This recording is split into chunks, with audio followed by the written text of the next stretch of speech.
What's happening, beautiful people? My name is Dirty Mike and welcome to the in-depth crossing tutorial. And if you enjoy this type of content, please drop a like, pass it around the community, show it to your friends so we can get this going out to a much larger audience. And I'm going to be going over a couple different techniques with the early cross. We also have the 2v1 sweat, and you run into this circumstance almost every single match. You've got the manual cross that you can use down the line as well as the cutback, and we've just got a lot of different variations. And before I begin, if you guys need any ultimate team coins, check out FIFAcoinstoday.com. The links will be in the description, and make sure to use the code MICHS09, MICHS09, in order to get an additional 10% off on every single purchase. To kick things off, we've got Mr. Efficient, the early cross. And in order to execute this maneuver, if you're on the Xbox One, you're going to be holding LB plus X, and if you're on the PS4, you're looking at L1 plus square. Freeze frame, Jovetic is wide open in the middle. How are we going to get there? Absolutely going to use and abuse with that early cross near post. Casillas can't do anything. And in terms of aiming, if you're using the early cross, you don't have to do all that much. It'll naturally place it just in front of either the oncoming striker or the oncoming defender, which makes things very easy. And for crossing settings, I am using semi-assisted, which is very important. I want to make that very clear because this is the point of perspective that I'm telling you how to do things in this tutorial. I believe that semi-assisted is the default when you go to settings, but if not, make sure to change that. Welcome to the early cutback, which is actually a reversal of the early cross. And as you can see in the first clip, I need you guys to take notice, is the provider. The guy that's crossing the ball is so crucial for this to be successful. You have to get the proper angle. It needs to start from a diagonal in order to get the right in-swinger, and it helps a lot if you have a right-footed player on the left side of the pitch, a left-footed player on the right side of the pitch, because you're going to be using that foot. Unless they have a really strong weak foot, it could get a little out of hand. So we have Arnautovic here. He's whipping the ball into the guy in the middle. There's a lot of space, and I love using this type of cross. It's a great mix-up. It adds more variation into your wing game, and it makes people have to respect you. Otherwise, they're going to concede goals.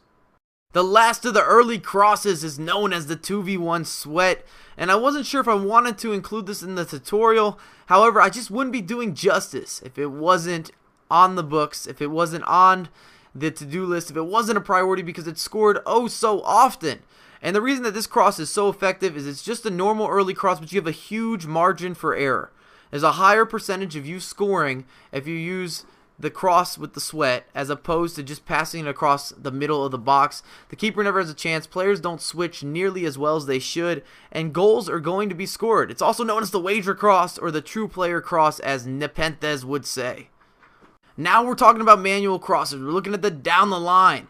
And as you progress farther down the line, you no longer can do the early cross.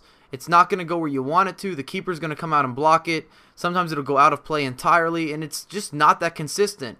And it takes a little bit of time to get used to whipping in crosses and having the right movement, the correct timing, looking for the guy on the back post.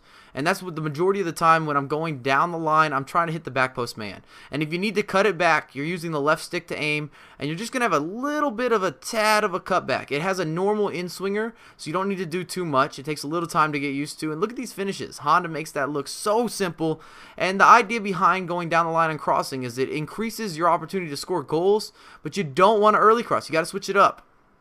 Heading into the manual cutback, it's fairly similar to the beforehand mentioned early cross cutback. However, you no longer have to have a diagonal angle for the provider.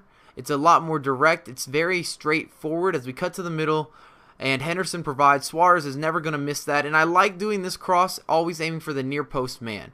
I feel like if you put it right before the near post guy, he can cut in front of the center back or even the outside defender, whoever may be covering that striker, and he's going to score goals, and it looks about the same in terms of animation. And anytime you can build up consistency, that's always a good look for scoring goals on a much higher percentage than you normally would in FIFA. Look at that, almost 2 identical goals from Suarez. And I like to use 1, maybe 2 bars for power depending on distance when you're providing that type of cross. But if you enjoyed the video, drop a thumbs up, subscribe to my channel, follow me on Twitter at MICHS09USA, and I'll have a lot more content come for you ASAP.